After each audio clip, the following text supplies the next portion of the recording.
Cyclus Apocalypticus. Historia de la era del Apocalipsis.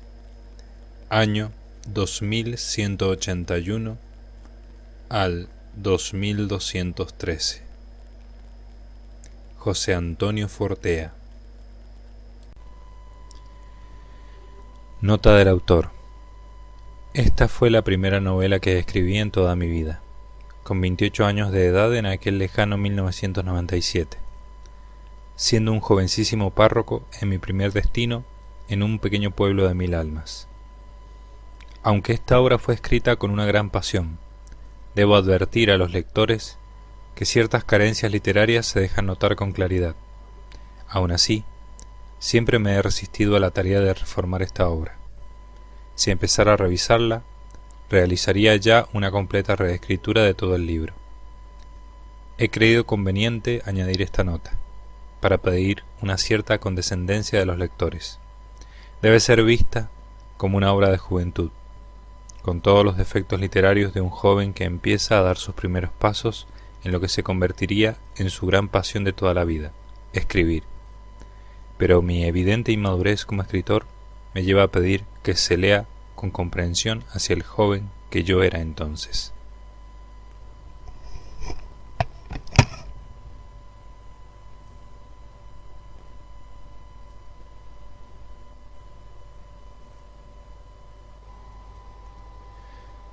La tierra era yermo y vacío, y las tinieblas cubrían la superficie del océano, mientras el Espíritu de Dios se cernía sobre la faz de las aguas. Antes del principio era la nada. Las frías oscuridades llenaban los extensos vacíos del no ser. Ante mis ojos se desplegaba el inacabable desierto de una negrura sin fin, pero no había ojos. Mis alas podían volar allá donde se perdía la vista. Podían avanzar en un suave aleteo por nada impedido durante jornadas y jornadas, para hallar ante sí la misma impenetrable y negra oscuridad que habían dejado atrás. Pero no había atrás. Podía volar a lo alto elevándome en una ascensión interminable, o dejarme caer planeando hacia un fondo que los siglos jamás tocarían. Podía dirigirme hacia Septentrión o el Austro, hacia Levante o hacia el Ocaso, pero no había puntos cardinales. Nada nunca se había levantado en el horizonte, porque no había horizonte. Aquellos espacios pletóricos de vacío nunca habían contemplado el ocaso de algo. Todo estaba inmerso en el eterno cenit de la nada. El Austro y el Septentrión se hundían en un horizonte inexistente. Mis pies buscaban el suelo en un océano sin fondo. Mis ojos miraban a donde se podría salir a flote. Pero aquellas aguas no tenían techo. Eran los inmutables abismos de los océanos del vacío. Todo se hallaba sumergido en los mares del silencio. Capítulo 1. Pausadamente, el monje iba escribiendo los gruesos trazos de letra gótica en una parte de la pintura. La pintura representaba a la Virgen María con el niño en brazos, en medio de una representación esférica del mundo y el universo románico. La letra uniforme, llena de equilibrio, gótica tirando a merovingia. El pío religioso en hábito negro, benedictino, trabajaba inmerso en un total y absoluto silencio. Solo flotaba en el ambiente el rumor lejano de las voces de los novicios ensayando un himno gregoriano. El monje levantó la cabeza del escritorio. Alrededor de él solo las paredes de piedra, una cama y un pequeño estante con libros. Sus ojos estaban cansados. Sit nomen Domini benedictum, musitó entre labios, siempre que interrumpía su labor unos segundos para descansar. Gustaba de decir una ejaculatoria. Pausadamente el anciano corrió la silla sin hacer ruido y se levantó hacia la ventana. Mirar a lo lejos era el mejor descanso para sus pupilas fatigadas. Lentamente se aproximó al arco que entre capiteles y columnillas se abría en la pared.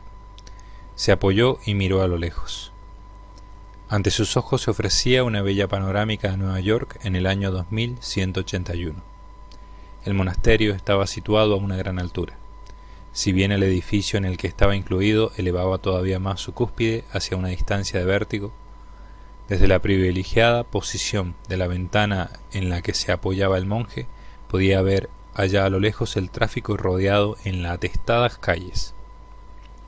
Un poco más arriba, pequeñas aeronaves se deslizaban suavemente por el aire, formando hileras entre las inmensas moles de las megaestructuras, cuyos últimos pisos se perdían de vista en medio de las nubes de un día encapotado.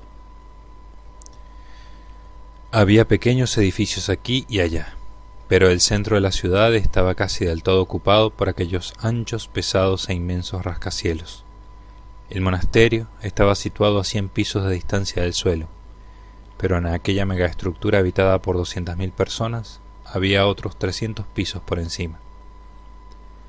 Parte del edificio era, como solían decir, macizo, es decir, ocupado todo él por apartamentos y los pasillos necesarios para acceder a ellos. Pero otra parte contaba con grandes espacios interiores ocupados por viviendas individuales. Casitas unifamiliares, con su jardín, bajo un techo que era un simulador de cielo, a 20 metros de altura. Los simuladores de cielo eran un perfectísimo sucedáneo de la luz natural, con sus amaneceres, atardeceres y hasta imágenes de días nublados. A distintos niveles de la megaestructura había varias pequeñas urbanizaciones en las que se trataba de recrear con bastante éxito una apariencia de estar al aire libre. 3 parques públicos y 8 centros comerciales completaban el equipamiento del edificio, sin olvidar que parte del piso número 100 estaba ocupado por un monasterio benedictino. Así como interiormente las megaestructuras daban una sensación de proporciones humanas, en el exterior la magnitud de las moles daban una sensación de abrumadora pesadez. Manhattan, Brooklyn y el Bronx, vistos desde lo alto, parecían una cadena montañosa de la que salieran torres y más torres, todo ello rodeado de un inacabable océano de viviendas que alcanzaba hasta el horizonte. La aeronave urbana del senador Ford se deslizaba hacia el aeropuerto central de Nueva York. La pintura azul jade, metalizada, estaba impoluta, y la nave se cubría de brillos y reflejos en su ascenso hacia el aeropuerto, que estaba situado en pleno centro de la ciudad, en lo alto de un grueso, ancho y titánico rascacielos. Aquella obra arquitectónica parecía más digna de los gigantes que combatieron a los dioses olímpicos que de seres humanos. Aquellas pequeñas termitas de 2 patas que levantaban del suelo entre el 1,80 y los 2 metros. La cima de aquel edificio de hormigón era un vasto complejo de muelles donde atracaban las naves de procedencia internacional. El ambiente dentro del aeropuerto era el de todas las épocas en lugares similares, ya fuera una parisina estación ferroviaria del siglo XIX o el puerto de Tarso en el segundo. Gentes de todos los tipos yendo y viniendo con maletas, familiares que se reencuentran, tenderetes de comida rápida, esparciendo olores a bollos con crema en un lado y en otra esquina olores a las especias de las hamburguesas con queso. Gente que espera aburrida y gente con prisa, todos mezclados en un sinfín de trajes, vestidos y uniformes. Ford, con paso seguro, firme, casi jactancioso, avanzaba vestido con su costoso traje hecho a medida por uno de los mejores sastres de la capital. Un poco detrás de él le seguía su chofer, con su gorra y enfundado en su negro traje de una sola pieza y ceñido al cuerpo. En general la gente vestía de un modo muy informal. Había muchos con pantalón, corbata y americana, pero más vestían con el popular snap,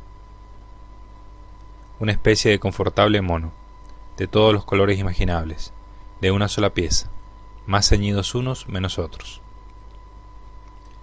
El senador se detuvo mientras la gran nave que esperaba acababa de aterrizar verticalmente y rodeaba por la pista hacia su muelle.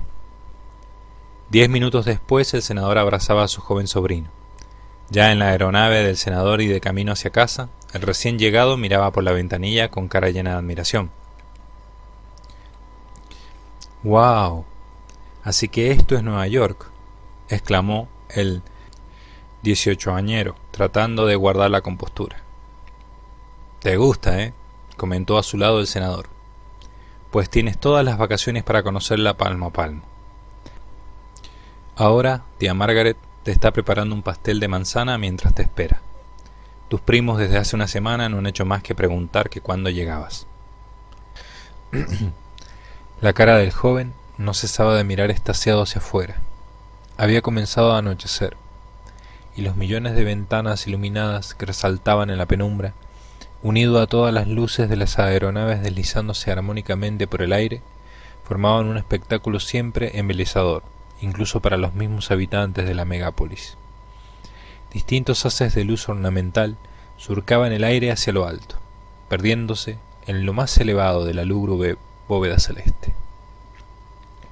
Mientras que para acabar de embellecer el cuadro, gruesos copos de nieve empezaban a caer sobre el tráfico terrestre y aéreo, que se movía entre las moles de hormigón, acero y vidrio.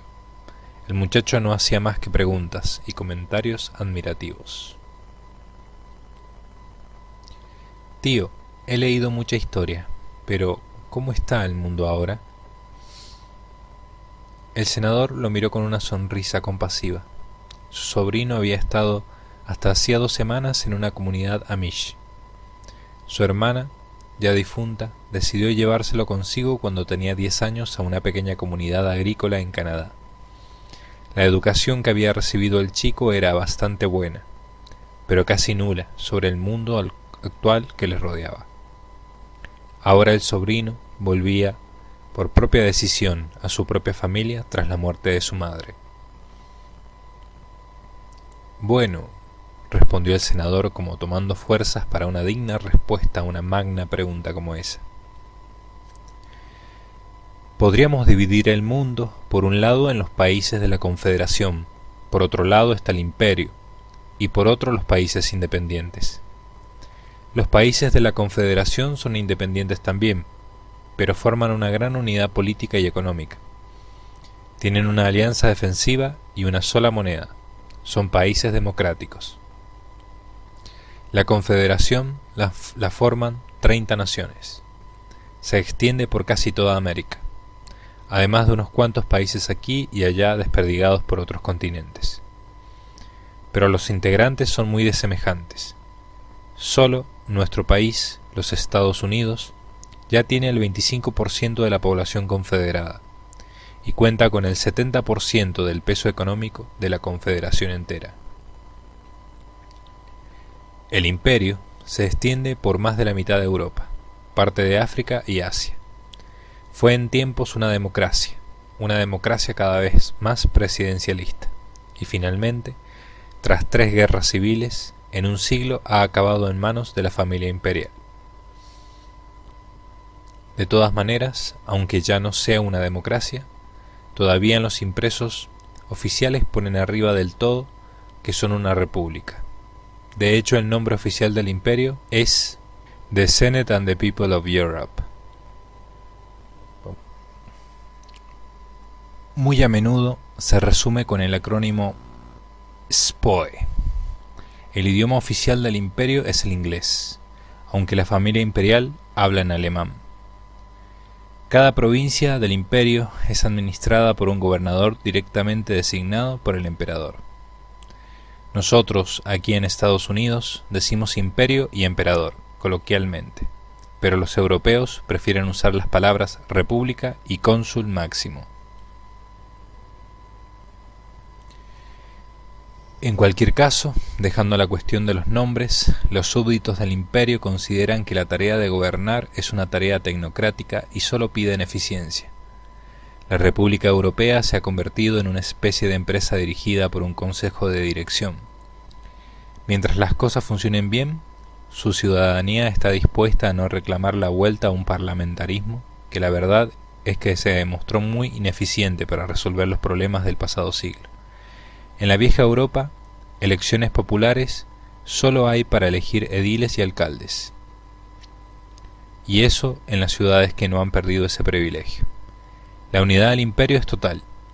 En la legislación y en todo, Estados Unidos es constitucionalmente una federación de estados, mientras que la República Europea es un monolítico estado napoleónico. Siempre existe una cierta rivalidad en decir quién es más poderosa, si los Estados Unidos o la República Europea. Lo cierto es que hoy por hoy la Confederación mantiene una cierta ventaja en bastantes aspectos. Claro que es mi opinión, ellos tienen la suya. Finalmente, hay medio centenar de países esparcidos por todas partes que son plenamente independientes y que no pertenecen a ningún bloque. Ah, se me olvidaba. Hay también 7 colonias espaciales, 5 en rotación orbital alrededor de la Tierra y 2 en la Luna. Juntas suman 5 millones de habitantes. No es nada en comparación a los 20.000 millones de habitantes de la Tierra. Hay también numerosas colonias marinas, ciudades construidas sobre el mar, apoyadas sobre grandes pilares en mares poco profundos. Aunque muchas están en aguas internacionales, la mayor parte pertenecen o a la Confederación o al Imperio. Solo una cuarta parte son totalmente independientes. 5 de estas, a costa de no pagar ningún impuesto a nación ninguna, han crecido hasta llegar a ser urbes de bastantes millones de habitantes. El joven la había escuchado con suma atención. No todas las palabras las había entendido, pero no había querido interrumpirle. Tenía tiempo por delante para aprender. Sin embargo, la palabra imperio le resultaba chocante.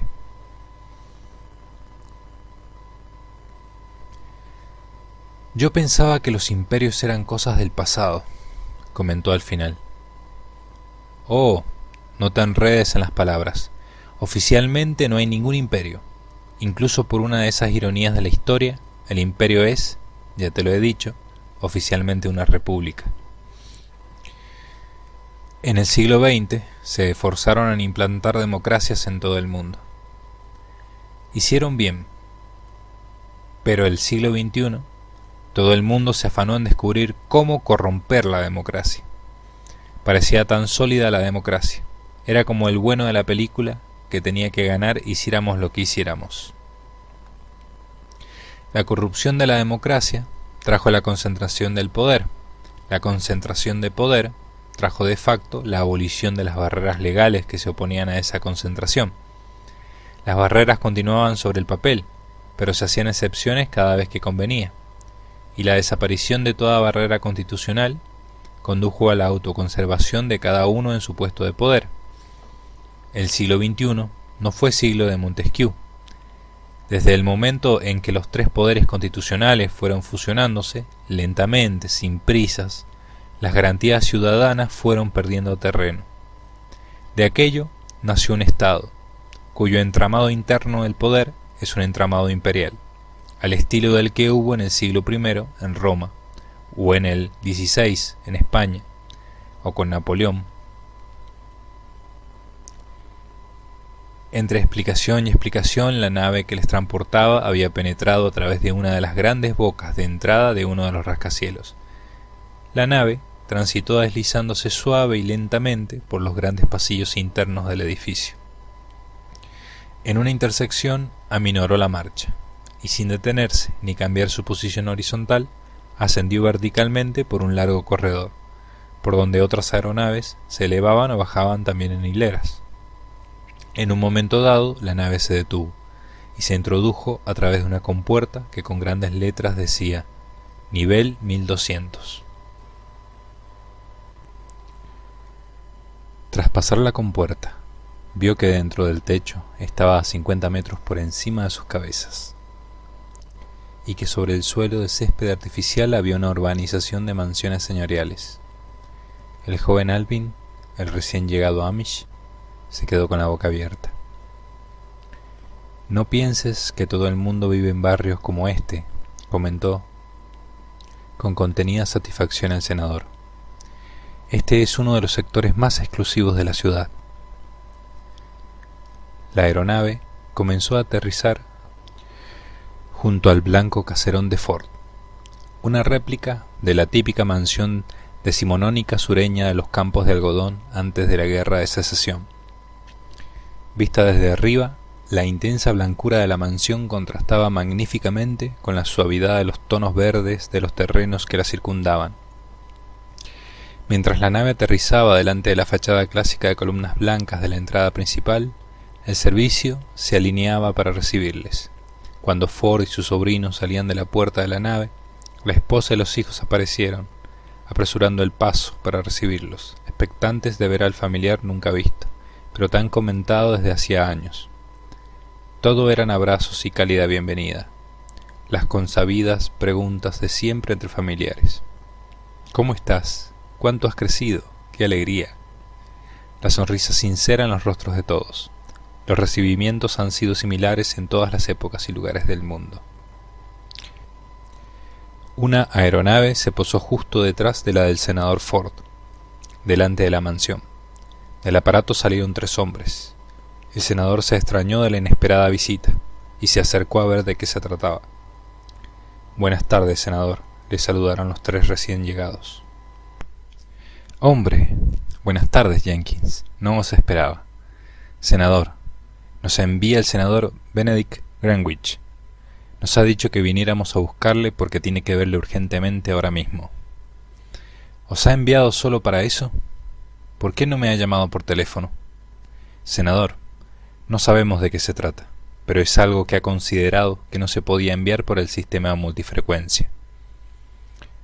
En fin, decidle que me dirigiré a su casa en menos de 2 horas». «Senador, se trata de algo muy importante». La mirada de Jenkins fue tal que Ford no tuvo ya duda alguna de que su cena podía esperar. Desde hacía años conocía a Jenkins, el secretario de su viejo amigo el senador Benedict. Algo verdaderamente importante tenía que ser para enviarle personalmente. Ford retrocedió. Se excusó breve y amablemente ante su esposa, hijos y sobrino, y se introdujo en el aparato con los 3 hombres enviados. 20 minutos después, Ford subía las escaleras alfombradas del interior de la mansión de Benedict. Su amigo le salió al encuentro al final de la escalinata. «Ford, cuánto me alegro de que ya estés aquí», le saludó Benedict, que siempre se dirigía a su amigo por el apellido. «¿Qué sucede? Nunca nadie me había llamado de un modo tan apremiante. Te aseguro que si lo que querías es intrigarme, lo has conseguido». «Ford, acabo de recibir una información impresionante». «Espero que lo sea», protestó afectando un poco de irritación. «De política, imagino». «¿De política? ¿Es que podía ser de otra cosa? Y esta vez, ¿a quién afecta? ¿A los republicanos? No. ¿A los demócratas? No. ¿A los outsiders? No. Escucha, dijo poniéndole la mano sobre el hombro. ¿Qué es lo que te dice esta palabra? Dagón. ¿Dagón? Pues no lo sé. No la conozco. Vamos al despacho. Allí te lo cuento todo. No son estas cosas para ser tratadas aquí en la escalera, ni siquiera en la escalera de mi casa. Las 2 hojas de la puerta del despacho se cerraron. Capítulo 3. Palacio Imperial de Roma. Un hombre vestido de civil es guiado por 2 oficiales imperiales a través de un pasillo. A ambos lados del monumental pasillo, las más bellas estatuas de generales y senadores del pasado. Al final, y tras una inmensa sala con arcos, una gran puerta de mármol con remaches de oro. La pesada puerta se abrió automáticamente. Detrás de ella, el despacho del emperador. El hombre vestido de civil que entraba en el despacho era el director general de la CIA. El emperador, sentado detrás de su mesa, se levantó para saludar al invitado. Los oficiales marcialmente se marcharon, dejándolos solos. «Mi admirado Hubert», le saludó el emperador mientras le tendía cordialmente la mano. El director general correspondió amablemente al saludo y comenzó a elogiar la elegante estética del despacho. La belleza de líneas de aquel gran despacho era magnífica, las pocas cosas que lo decoraban soberbias. En todas las paredes un solo cuadro, el amplísimo lienzo del siglo XIX, la coronación de Napoleón. A un lado un dintel sostenido por varias cariátides enmarcaban varios ventanales que dejaban ver una vista panorámica de la urbe. En la pared opuesta una vitrina cerrada conteniendo un terrario con 5 obras que serpenteaban y se enroscaban perezosas y sinuosas. El emperador, hallándose en tierra imperial, solía vestir frecuentemente la túnica blanca, Sin embargo, esta vez iba vestido, como el invitado, con el típico traje ceñido desde el cuello hasta el tobillo. Vestido así en tonos oscuros tenía el aspecto de un ejecutivo. Su rostro alargado y su figura aristocrática era exactamente como la del Rex Harrison. Verdaderamente el emperador tenía el aspecto y la elegancia de Rex Harrison, junto con la noblesse de Sir Lawrence Oliver. «Le sorprenderá que le haya mandado llamar», comentó el emperador con una sonrisa. «Pues sí, no es muy frecuente que el jefe de los servicios de inteligencia de un país vaya al despacho del jefe de la potencia contraria. Ha de saber que he organizado todo el asunto de la condecoración de ese subordinado suyo, solo para poder vernos a solas, sin llamar la atención. Siéntese, por favor. Ya está usted al corriente del auge del Partido del Orden en su país. Sí, un auge sorprendente. Usted es bien consciente de la corrupción que se ha asentado entre los congresistas estadounidenses. El poder de la mafia crece día a día, y además hay una docena de grupos económicos que están minando todas las instituciones. Conozco bien sus opiniones al respecto», dijo el emperador mientras sacaba un informe de su cajón. El director general no pudo evitar un gesto de sorpresa al reconocer las cubiertas del secretísimo informe Omicron de la CIA en manos del emperador. «Sí, ya ve», dijo con lástima el emperador. El que este informe reservado al presidente de los Estados Unidos lo tenga en mi cajón le indica hasta qué punto llegan los males de los que usted habla en estas páginas. Y créame», dijo apoyándose decididamente con los dos codos en la mesa, «estoy de acuerdo con todos los remedios que usted propone». «Sobre todo la mafia ejerce tal influencia con sus sobornos», comentó con pena el director general, «y tiene tantas ramificaciones que la democracia está en un serio peligro. El descrédito a que han llegado las instituciones se ve bien a las claras en que solo el 20% de la población participó en los últimos comicios electorales. La impresión generalizada de que ya nada puede cambiar, y de que todos los políticos son igual de corruptos. Como digo, la situación es muy preocupante». «Sí», asintió con verdadera preocupación. «Como buen analista», continuó el emperador tras un breve silencio, «se habrá dado cuenta de que el recién aparecido Partido del Orden va a ir creciendo con fuerza en Estados Unidos». El intrigado director general de la CIA asintió con un gesto de su cabeza. ¿A dónde quería llegar? El emperador prosiguió. «Pues bien, ese partido lo he creado yo. Las fundaciones independientes que se reunieron para fundar un partido cuyo fin principal fuera acabar con la corrupción en los círculos políticos de Estados Unidos eran fundaciones mías, que yo controlaba. Los 10 hombres designados por ellas para que dentro de una semana elijan un candidato independiente para las próximas elecciones a la presidencia de la nación son hombres míos. Y adivine a quién elegirán». La sorpresa en el director general era mayúscula. Se había quedado sin palabra. «Me elegirán a mí», concluyó el emperador. «Dirán que han llegado a la conclusión de que la situación es de tal emergencia que se necesita a alguien con firmeza que no salga de las corrompidas filas de los políticos profesionales. Dirán que yo soy insobornable, porque soy más rico que cualquier hombre del mundo. Recuerde, además, que nací en su país, que soy ciudadano de Estados Unidos y que mis estudios universitarios los cursé en Harvard. Siempre he estado yendo y viniendo de aquí a su país. Perdón, nuestro país. Me he cuidado mucho de que en Norteamérica los ciudadanos de a pie me consideraran no como un emperador que además es compatriota suyo, sino como el primer estadounidense que ha llegado a ser emperador de la República Europea. Esa imagen me ha costado mucho esfuerzo, pero la tengo». El director general seguía en silencio con un rostro impenetrable. «Créame», continuó el emperador, «yo encarno el único proyecto factible de acabar con la corrupción y la mafia. Comparto todo su diagnóstico sobre los políticos de la nación, y si en el futuro soy elegido presidente, querría que usted aceptase el cargo de vicepresidente. Eso sí, usted no sería nombrado hasta que expirara el primer medio año desde la toma de posesión de mi cargo. Si soy elegido, por supuesto. El que yo le presentara al electorado a usted como candidato a la vicepresidencia sería un escándalo. Un extranjero coaligado con el director de la CIA no podría presentar una imagen peor. Sé que considera que sería un milagro el que el jefe de una potencia extranjera, por muy buenas relaciones que haya entre esas dos potencias, logre ser elegido por las urnas como presidente de la otra potencia, pero le aseguro que tengo tantos ases en la manga que va a quedar sorprendido. Además, el concepto de nacionalidad de nuestros tiempos está ya muy disuelto. Recuerde además que en los últimos 80 años ha habido un buen número de precedentes de ciudadanos residentes en Europa que se han presentado a esos puestos y han sido elegidos.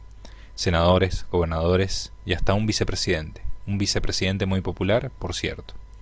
Con que me voten todos aquellos que tienen la doble nacionalidad ya obtendría una cuarta de los votos. En fin, no le pido que tome la decisión en este momento. Tómese un par de días para darme una respuesta. Le enviaré en ese plazo a McCloskey. Él personalmente me vendrá a ver. Como es lógico, si decide navegar en el mismo barco que yo, tiene que darse cuenta de que será necesario romper una serie de reglas. La situación es tan excepcional que no podemos permitirnos el lujo de que nuestros enemigos puedan hacer lo que quieran, y nosotros no. El espionaje no conocerá límites constitucionales. De todas maneras, me es bien conocido que esa regla la rompió hace ya por lo menos 10 años. El director general seguía en silencio. Su rostro no permitía adivinar nada. El emperador, frente a él, no le había quitado un ojo mientras hablaba, para tratar de captar un gesto que le permitiera atisbar qué pasaba por su mente. Sin embargo, ahora consideraba que era mejor apartar la mirada de él, para no obligarle a que dijera algo precipitadamente. El emperador se dio cuenta de que había que quitar tensión del ambiente, así que se levantó y se dirigió a la gran vitrina de cristal. ¿Ha visto alguna vez cómo se come una cobra real de la India a un ratón?, preguntó el emperador, dando la espalda al director mientras éste se levantaba de la silla. Pues no. El emperador tocó un botón y un ratoncillo cayó de lo alto de una caja plateada al interior de la urna de cristal.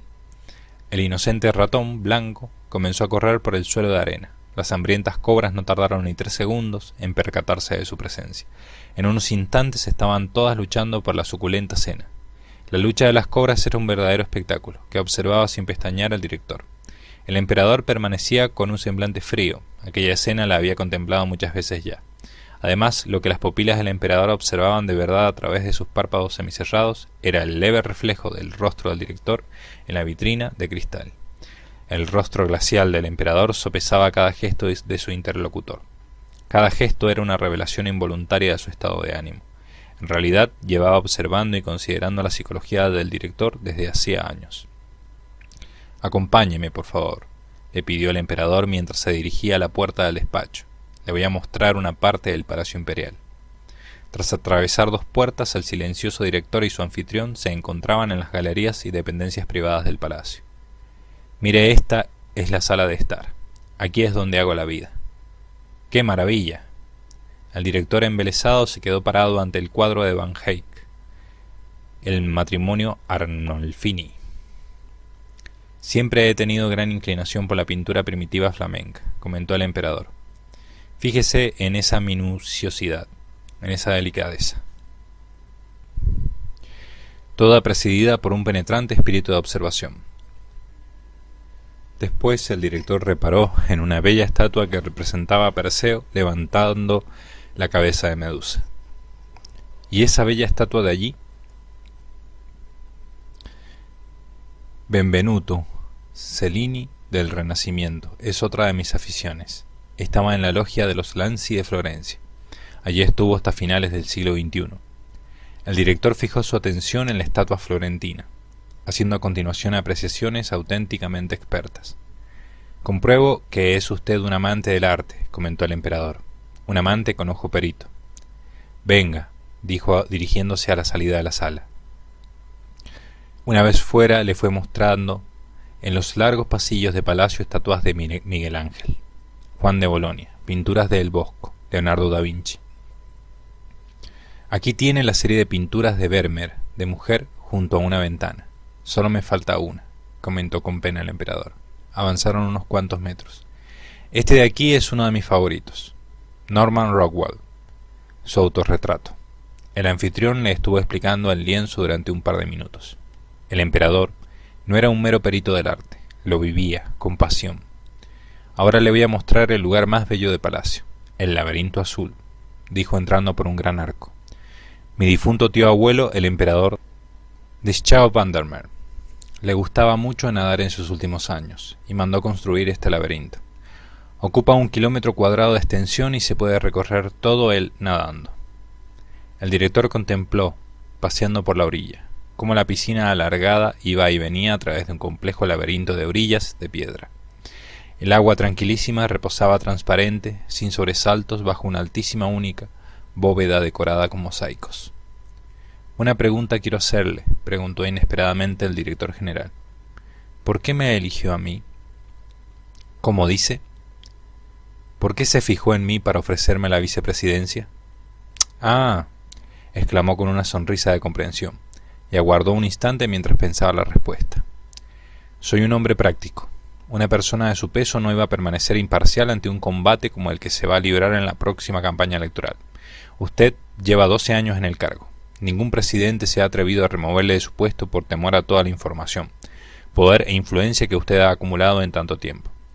Todos dicen que es usted el Hoover de esta generación. Así que, ya que usted no iba a ser una pieza neutral en esta partida de ajedrez, mejor era que cabalgásemos en el mismo caballo. Hasta ahora usted ha sido un poder en la sombra, un poder que ha ido más allá de sus atribuciones constitucionales, unas veces porque se lo han pedido los presidentes, otras veces contra ellos. «Dígame de verdad hasta dónde quiere llegar», preguntó con énfasis el hasta entonces pensativo y meditabundo director. Los ojos del director de la CIA en ese momento ya no eran ojos, eran dagas, que se clavaban escrutadoras en el rostro de su interlocutor. El emperador dijo con toda tranquilidad: «La acumulación de poder en manos de unos pocos grupos corruptos es tan grande que la nación en la que nací, nuestro país, Estados Unidos, se dirige inequívocamente hacia el caos. Los tiempos ahora no están totalmente maduros, pero dentro de 30 o 50 años la violencia de los desórdenes va a ser tal que será el mismo pueblo el que querrá que se salve la democracia, aunque sea con medios no muy ortodoxos. Y en aquel entonces surgirá algún Julio César.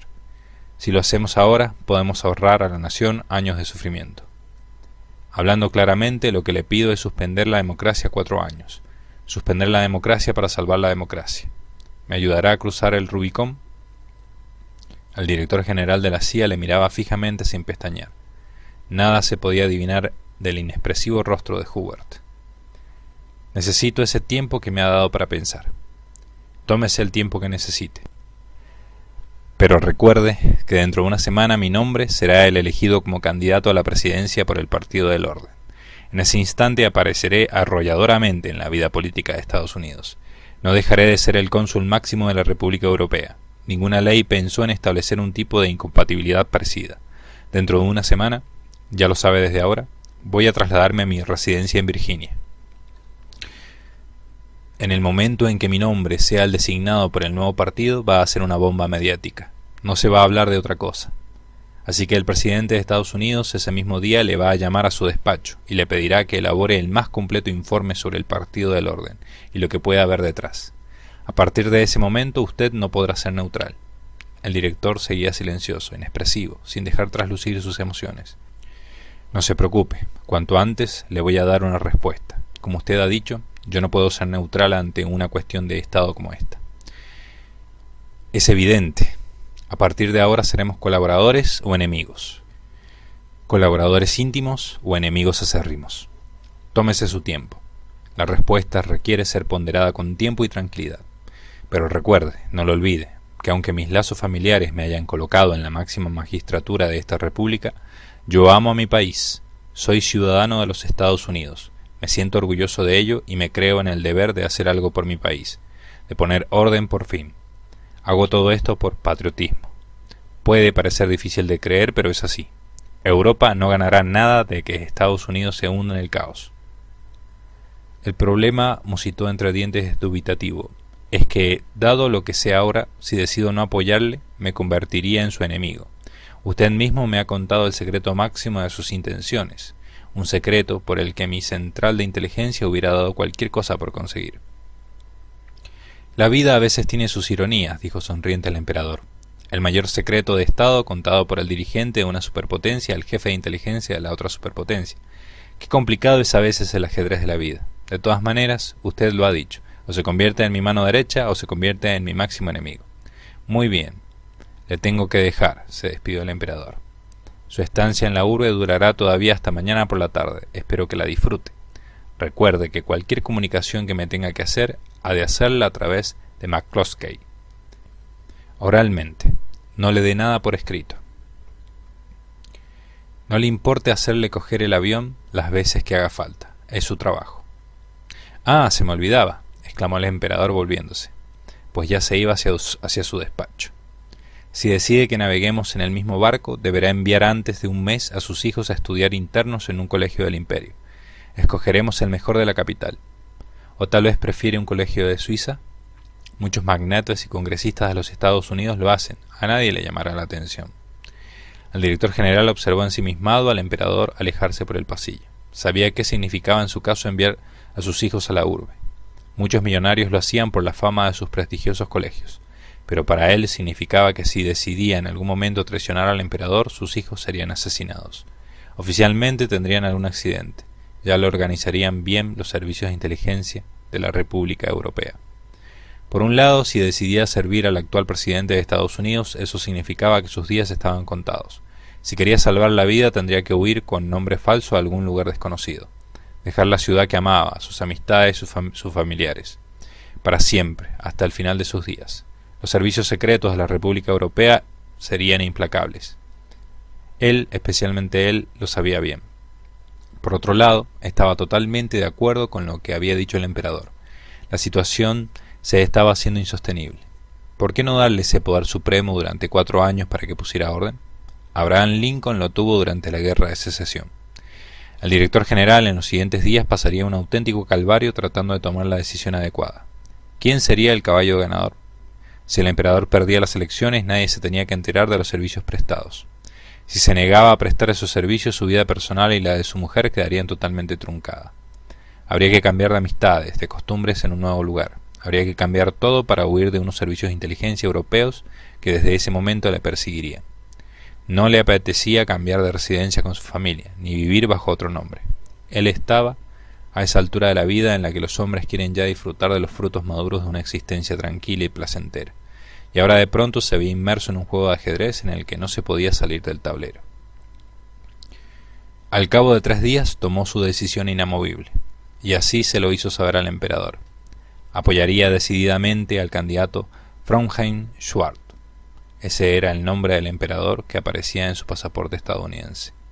El director general iba a ayudarle con todos los medios a alcanzar la presidencia, pero con el secreto propósito de acabar con la vida de Frohnheim poco después de que le nombrara vicepresidente.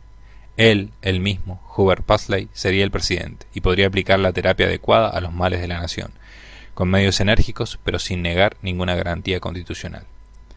Lo que de ningún modo podía sospechar al director general de la CIA es que Frohnheim le había prometido un cargo al que de ningún modo le iba a promover. Hubert Paisley sería encarcelado nada más llegar al poder Frohnheim.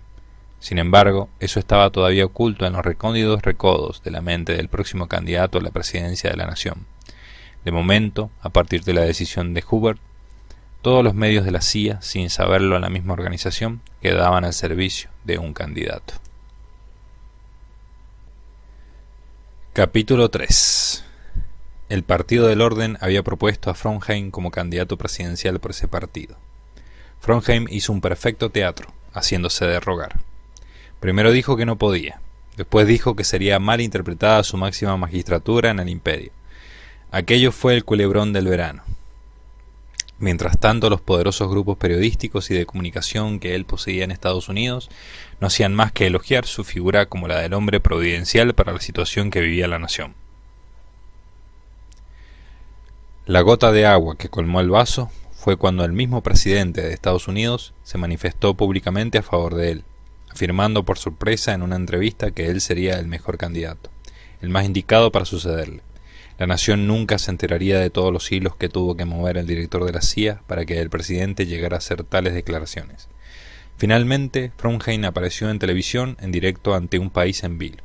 Se había anunciado que esa noche comunicaría por fin su decisión. La expectación creada de costa a costa era algo inusitado. Con voz firme dijo que aceptaba la candidatura, y después de aquella lacónica frase echó un discurso que fue calificado como el mejor discurso de todos los tiempos del archidiscurso. A partir de entonces dedicó todo su tiempo a promocionar su candidatura. Dígame, señor Frohnheim, ¿cómo se compaginaría ser presidente de los Estados Unidos y ser cónsul supremo de la República Europea? le preguntó mordazmente la entrevistadora a la mitad de su programa de televisión. Un programa más de televisión de los innumerables en los que estaba apareciendo desde hacía varios días. Mire usted, respondió con plena tranquilidad. Yo soy americano, tan americano como lo prueba ser usted, tan patriota de este gran país como el mejor de los patriotas. He nacido aquí, he vivido aquí buena parte de mi vida, y si he decidido intervenir ha sido porque quiero hacer algo por mi nación. Defenderé esta tierra por encima de todo. Ya ha habido en la historia reciente muchos otros casos de políticos que han ocupado la presidencia de naciones extranjeras. Yo, por mi parte, dejaré el gobierno de la República Europea en manos de 3 personas de mi máxima confianza, y me dedicaré plenamente a restablecer el honor de este país. Y cuando acabe mis 4 años de mandato aquí, si el pueblo me da su confianza, me retiraré a Roma con la tranquilidad de haber hecho algo que ponga mi nombre en la historia. Pero escúcheme bien, jamás perjudicaré los intereses de esta nación por beneficiarlos de Europa. Se dice, prosiguió inquisitiva la entrevistadora, que se ha descubierto que su presentación a la campaña es un plan urdido desde hace muchos años, y con oscuros subterráneos. Varios intelectuales franceses han llegado a firmar una carta abierta afirmando que el mismo Partido del Orden no es más que un montaje organizado desde la capital de Europa. Es más, algún medio de comunicación ha afirmado que existen pruebas contables de que la financiación de ese partido se ha hecho a través de fundaciones que obtienen sus fondos de la República Europea. También se dice, respondió el segundo, que cada noche pongo un huevo en la cama. El público del plató rió con ganas la broma. Hasta la presentadora tuvo que contener la risa. Cuando la hilaridad se serenó, Frohnheim respondió en serio. Bueno, ¿y qué otra cosa podían decir? Cuando un personaje está limpio de corrupción, hay que buscar por dónde atacarle. Sobre el muy traído y llevado asunto de las cuentas, ya se sabe que la CIA se ha encargado de investigarlo, y el resultado ha sido que no se ha encontrado nada de lo que han dicho. El informe de la CIA fue hecho público hace una semana. A mí lo que me parece es que hay mucha gente en muchos despachos oficiales, que tiene mucho miedo de que yo llegue algún día a sentarme en el despacho oval y ponga orden. Y sobre esto sí que hay pruebas bien claras que ya están siendo estudiadas por los tribunales. Si aquí hay alguna intriga y alguna conjura, es la de los corruptos. Es la conjura de los corruptos. La de aquellos que pululan entre los funcionarios, congresistas y senadores, y que se han coaligado para evitar a toda costa y por cualquier medio, lícito o no, que yo llegue algún día a la Casa Blanca. 3 congresistas tienen ya iniciado un proceso para retirarle su aforamiento. Las pruebas que presentó la CIA son contundentes. Se habían entrevistado con mafiosos extranjeros para involucrarme en escándalos financieros. De pronto, la imagen de Frohnheim, dado la contundente respuesta, se congeló. Esta grabación de la entrevista estaba siendo visionada en una pantalla del Ministerio de Defensa de Roma. Frohnheim apagó la pantalla desde su sillón. Todo el Estado Mayor del Imperio volvió a sus sillones, y sus cabezas de la pantalla hacia el emperador que presidía la mesa. Ahora quiero que vean otra grabación, dijo Frohnheim. Esta grabación ha sido custodiada en este ministerio desde hace 10 años, y no exagero si les digo que ha sido custodiada en lo más profundo de nuestras cámaras acorazadas. En la pantalla apareció el anciano emperador difunto, padre de Frohnheim. Estado Mayor del Imperio, dijo el anciano emperador.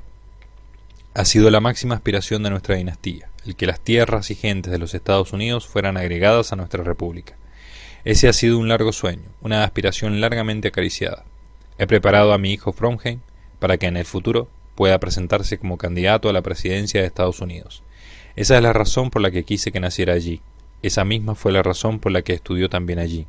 He concentrado mis fuerzas en dominar el mundo periodístico norteamericano para que algún día pueda presentarse con todas las ventajas.